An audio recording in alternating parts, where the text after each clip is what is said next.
किसी ने सच ही कहा है, मुश्किलें केवल बेहतरीन लोगों के हिस्से में ही आती हैं, क्योंकि वही लोग उसे बेहतरीन तरीके से अंजाम देने की ताकत रखते हैं। जो स्वयं को बदलता है वही तो आगे बढ़ता है।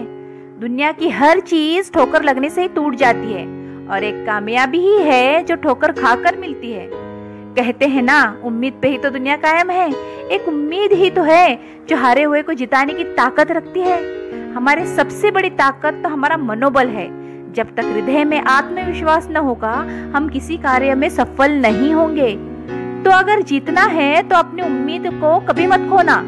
आज मैं आपको एक कहानी शेयर करूंगी। मुझे उम्मीद है कि ये कहानी आपकी उम्मीद को दुगना बढ़ाएगी। एक घर में 5 दिए जल रहे थे। एक दिन पहले दिए ने कहा, इतना जलकर भी मेरी रोशनी की लोगों को कोई कदर ही नहीं है, तो बेहतर तो यही होगा कि मैं बुझ जाऊं। वह दिया खुद को व्यर्थ समझकर बुझ गया। जानते हैं वह दिया कौन था? वह दिया था उत्साह का प्रतीक। यह देखकर दूसरा दिया जो शांति का प्रतीक था, वह कहने लगा, मुझे भी बुझ जाना चाहिए। निरंतर रोशनी शांति देने के बावजूद भी लोग हिंसा कर रहे हैं, और शांति का दिया बुझ गया। उत्साह और शांति के दिए के बुझने के बाद जो तीसरा दिया हिम्मत का था, वह भी अपनी हिम्मत खो बैठा और वह भी बुझ गया। उत्साह, शांति और अब हिम्मत के न रहने पर चौथे दिए ने बुझना ही उचित समझा। और जानते हैं चौथा दिया कौन था? वह दिया था समृद्धि का प्रतीक। सभी दिए बुझने के बाद केवल एक 5वां दिया अकेला ही जल रहा था।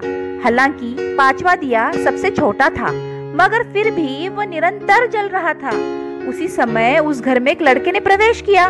उसने देखा कि उस घर में सिर्फ एक ही दिया जल रहा है। वह खुशी से झूम उठा, यह सोचकर कि कम से कम एक तो दिया जल रहा है। उसने तुरंत ही एक दिया उठाया और बाकी के 4 दिए फिर से जला दिए। जानते हैं वो 5वां और अनोखा दिया कौन था? वह दिया था उम्मीद का। इसीलिए अपने घर में और अपने मन में हमेशा उम्मीद का दिया जलाए रखिए। प्रतिकूल परिस्थितियों से कुछ व्यक्ति टूट जाते हैं, जबकि कुछ ऐसे व्यक्ति भी होते हैं जो दूसरों के रिकॉर्ड तोड़ते हैं। इसलिए जीतेंगे हम खुद से, ये वादा करो। जीतेंगे हम खुद से, ये वादा करो। कोशिश हमेशा ज्यादा करो। किस्मत भी रूठे पर हिम्मत न टूटे। किस्मत भी रूठे पर हिम्मत न टूटे। मजबूत इतना इरादा करो। मजबूत इतना इरादा करो।